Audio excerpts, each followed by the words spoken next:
Is there anything I can do for you two? I'm afraid that Wangsheng funeral parlor isn't in the best state to receive guests. We've come to see Zhongli. Could you please tell him we're here? Unfortunately, Zhongli isn't here at the moment. It seems he went to Northland Bank. Doesn't the Northland Bank belong to the Fatui? Last time we saw Zhongli was before we went to the Golden House. Do you think he doesn't know about the attack on Liyue? Visiting the Fatui at a time like this could only mean more trouble. We had better go and make sure that everything is okay.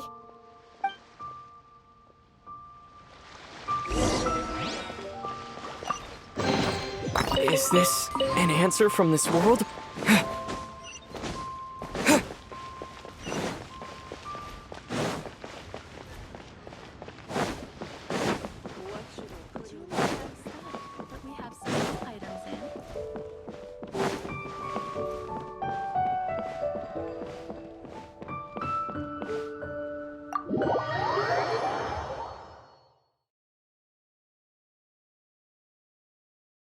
You call this cooperation between Harbingers? Cooperation involves communication, you know. Don't take it to heart, child. Besides, aren't you happy that you got to skip the formalities and bring chaos to the land? I'm sure you must have enjoyed that. Oh, it seems that some of your friends have arrived. Hey, it's Zhongli and Child. And you! You're also one of the Harbingers? It's you two. I believe we've met once before. In the city of Bards, was it? I'm glad you still remember my name. Ah, right. I imagine that it must have been rather hard to forget watching helplessly as something precious was snatched away from your friend.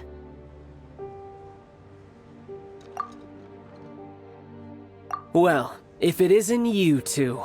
This is our first time seeing each other since Liyue was nearly wiped off the map. This is certainly a bit awkward, wouldn't you say? Paimon knew that we should never have trusted a Fatui Harbinger. Oh, now don't say that. Sure, I may have misled you, but I never had anything against you personally. Besides, I thought we were getting along quite well together, didn't you? Except for that little tussle we had at the end. Nothing personal. We just have different views, that's all. Of course, you may very well hold this against me, but that's up to you. The real deceivers here are Senora and Zhongli. Curse them for leading me on. So actually, I think... Stop wasting time, child. There'll be plenty of time to chat once I'm through here. You remember the agreement, Morax. Now, if you would be so kind. The Gnosis, please. What in the world are you talking about? The contract is fulfilled. That which thou seeketh is now bestowed unto thee. For my promise is solid as stone.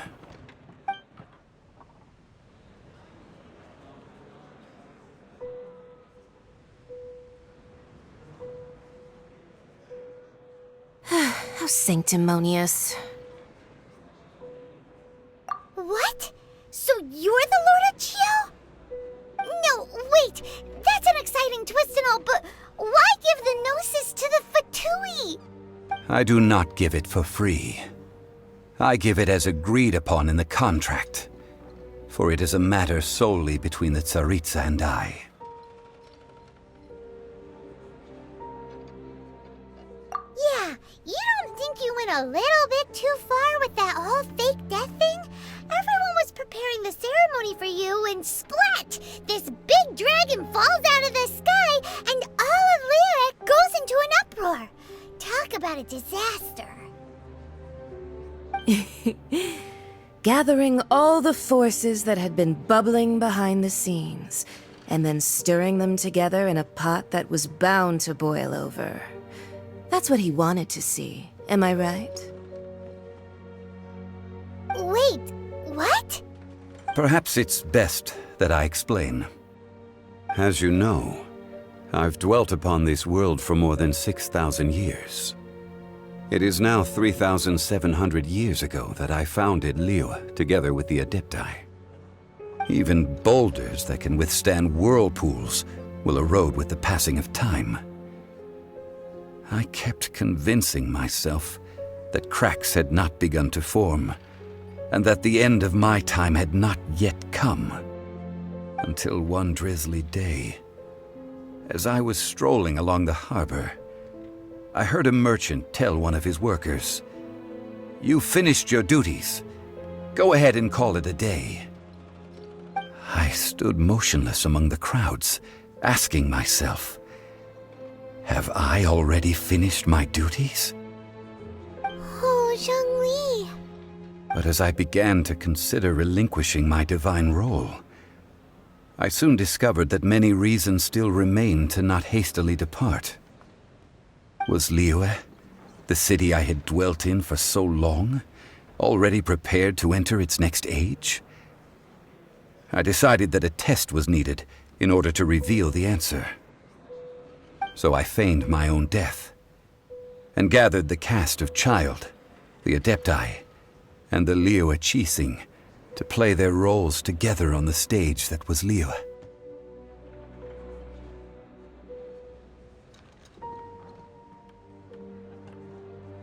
Indeed I was. The gnosis which I had kept for so many years suddenly seemed to have lost its meaning. That's right, which is why I continued to safeguard the gnosis until now.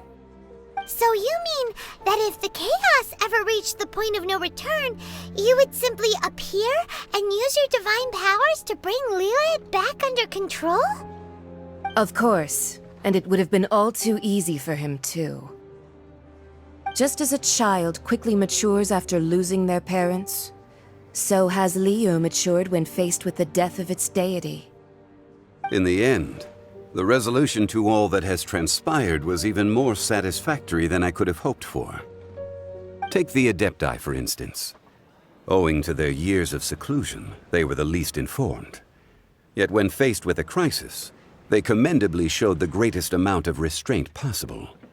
Not only did they manage to cooperate with the Qixing, but in the end, they even made efforts to understand the hearts of the people.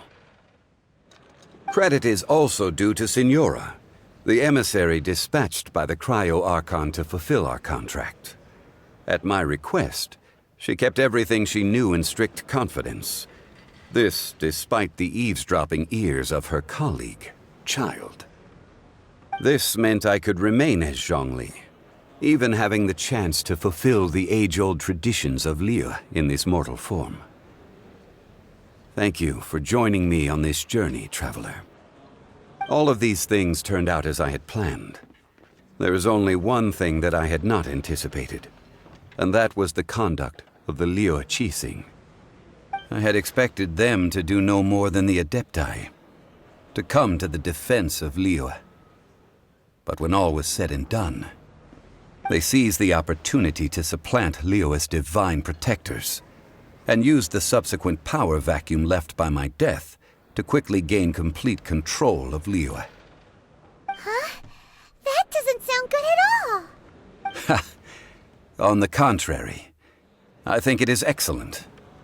I had always feared that it was too soon for them to take over from me, and it was also that which I longed for the most. As such, this is the best parting gift anyone could have given this god of old. Hey, what about me? Doesn't anyone feel the least bit of remorse for deceiving me? You've practically kept me in the dark! I think that thanks would be more appropriate. You certainly played no small part in all of this, wreaking havoc and turning the city upside down. The Lord of Geo ought to thank you for your performance, if anything. If you hadn't created the pressure of a battle between mortals, Adepti, and a god, the lump of coal resting in the hands of the Geo-Archon, Liu, would never have been able to become a dazzling diamond of a city. Huh? Just whose side are you on, mocking me like that? Are you itching for a fight?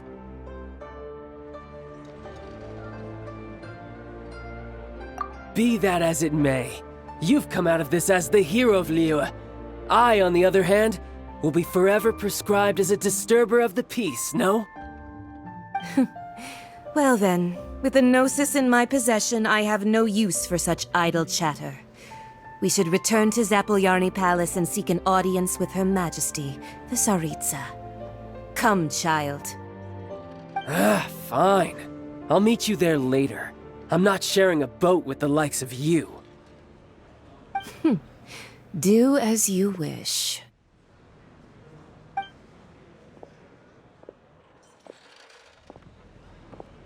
Now then, is there anything else you wish to ask me?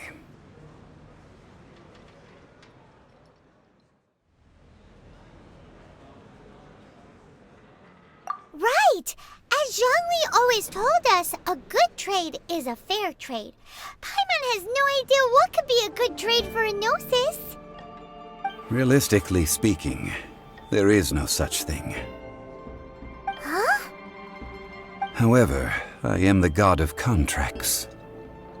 For thousands of years, I have made countless contracts. If the deal was of no benefit, then I certainly would not be inclined to agree to it. My agreement with the Cryo-Archon will be the last of my contracts as the Geo-Archon. My contract to end all contracts. As for the bargaining chip that the Tsaritsa used to balance the scales, uncover that answer for yourself in your future journeys.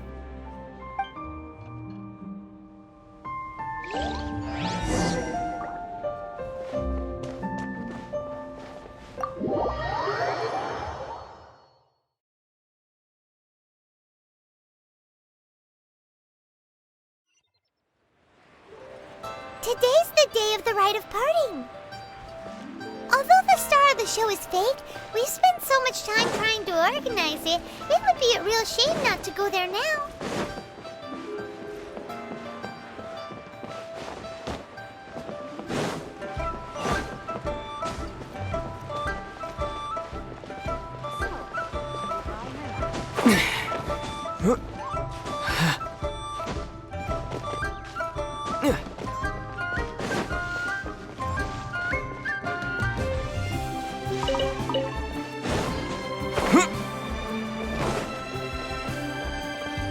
Well, since we're going through with this rite of parting, I guess it means that those rumors hit the nail on the head. So Rex Lapis is really... But they didn't catch the culprit, did they? Oh, come on. Do you think that the assassin could have been a normal person? You know what I think. I don't think any of the gossip on the streets you hear from those shady types is worth anything. There's only one real possibility in my mind. I've heard that the assassin was that Fatui fellow. Youngish, pretty high in rank. I think they called him Child. The Fatui? They certainly are very suspicious. Who knows what those greedy, crooked folks... Shh! Lower your voice. If the Fatui catch you in their sights, Rex Lapis won't be around to protect you this time.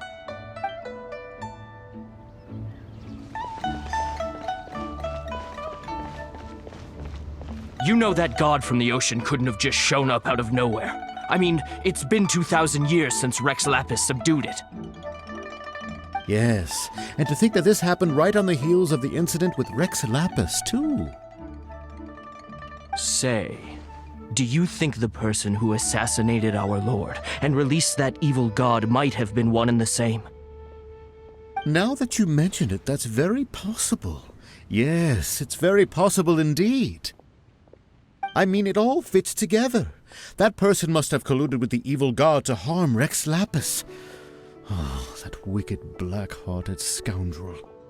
Still, what sort of supernatural prowess must this person possess to be able to do such things? I have never heard of such a person in all my years. Ah, forget it. Guessing's no use to us. Look, the Millilith over there looks like he's about to make an announcement. Let's hear what the Ministry of Civil Affairs has to say first.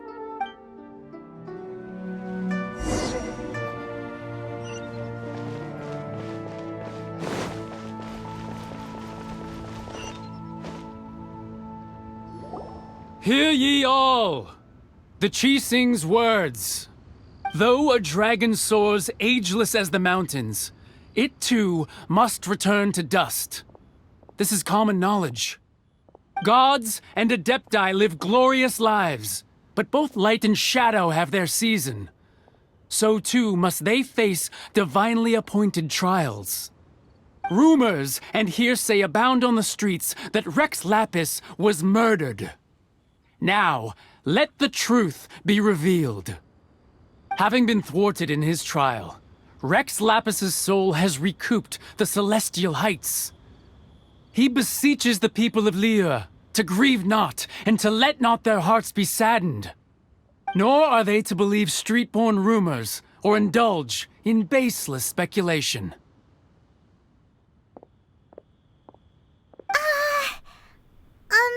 Paimon needs a translation on what the Chising's announcement said.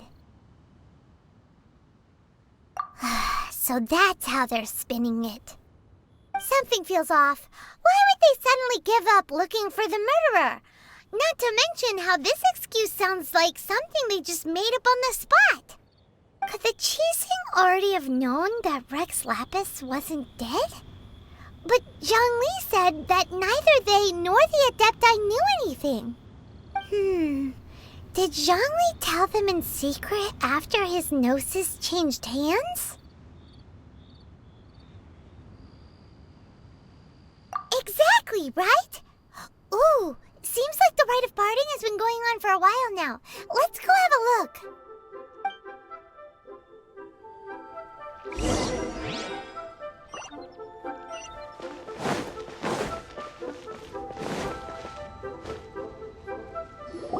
Look, it's Ningguang and Keqing. Are they saying something? Are their speeches over? As said previously, Rex Lapis's soul returning to the heavens is the end of the contract. And it is also the end of an era. 3,700 years of contracts burnt and reduced to ash. We, the people of Liyue, were indeed prosperous. But blinded by our prosperity, we forgot that time can be pitiless. The long, unending dream of our Archon walking among us. Now that we have awoken from our dream, we must learn to say farewell. Will you stand with us as we re-establish our contracts? As we build a new age of prosperity? So concludes the words of Her Eminence the Tianquan. Does Her Eminence the Yuheng have anything to add? Huh? Is she looking this way? Traveler. Yikes! She really is looking our way! Is that the traveler who they say defeated the ancient god? So young. The Liyue Chising always repay their debts. And as you have heard, our eyes see far and our reach is long. Name your price. You deserve that much. Whoa!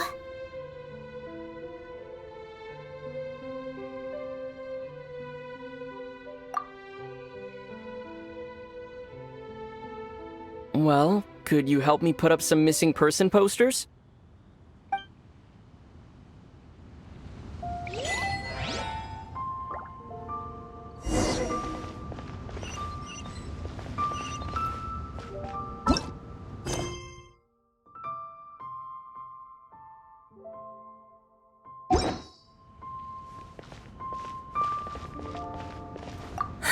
And to think I'd put my best perfume on before coming here, thinking you'd like it.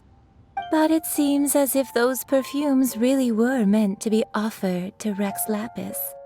Well, that's fine. Suffer no rivals in love, they say.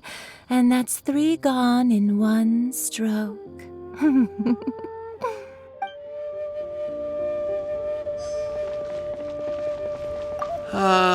Rex Lapis.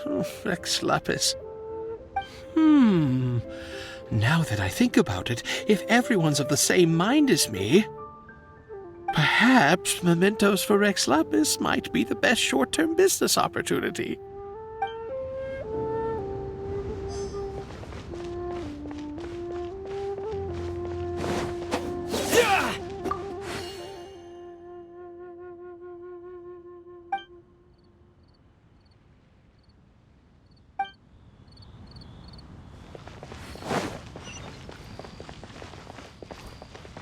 As for the mortals and adepti of Liyue, what shape shall our relationship take from now on?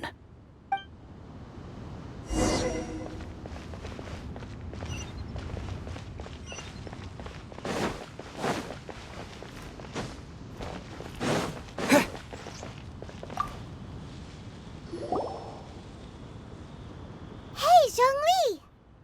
Look at this. Everyone in Liyue is caught up in their emotions, thinking that they'll never see Rex Lapis again. And here you are looking all relaxed. Why would I not feel more at ease after laying down the burden I have borne for 3,700 years? Right, if the two of you can spare the time, I should treat you to a meal at the Xinyue kiosk. Ha! That sounds like big talk, Zhongli. Paimon might have believed you if you were treating us to some third-round knockout, but you'd have to pay out your nose just to stand inside Xinyue kiosk. Are you sure you can afford it? You're right. I do lack the Mora.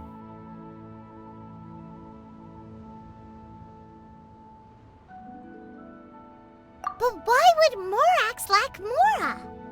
As the Rex Lapis Morax, I can easily create Mora. But since I have chosen to walk this earth as the mortal Zhongli, I should abide by the same rules that mortals do. When I was journeying with you, though I still had the Gnosis in hand, I knew that I must soon retire from my role as an Archon, so I had to rehearse a little for my new life. Oh, no wonder! Paimon gets it now. You didn't look at the price tags when we were spending because you've never had to. But since you weren't used to not being able to just make more Mora as and when you wanted to, you had to try becoming a parasite to society who lives off of other people's credit. Well, we were only spending Fatui money. You don't have to say it like that. In the City of Commerce, we do not merely exchange money or goods. We also exchange knowledge, memories, and foresight, as well as positions, roles, and lives. The Archon Morax could never experience life as the true mortal Zhongli could, no matter how many times he descended to be with his people. I must thank you for that. I will treasure the memories that I made as Zhongli, traveling the streets of Liyue with you. That is true. But there is no journey that does not end. No meetings without partings. Paimon thinks that we should make a move and continue our search for the Seven. I fear that continuing your journey may be difficult. The nation that neighbors Liyue by sea, Inazuma, is presently closed. Yes, the nation has been closed by order of its deity, the Electro-Archon Ball. And just as the people of Liyue preferred to call me Rex Lapis, she too goes by another name among locals in Inazuma. Paimon thinks we've heard that one before. Raiden? That is the case. And since Raiden is also the Shogun of Inazuma, people call her the Raiden Shogun. That said, though people at the wharf were saying that the situation in Inazuma is very tense, Paimon doesn't remember that always being the case. It wasn't that bad last year.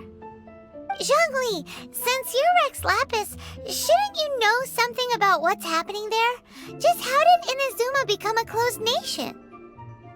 It's because of visions. Visions?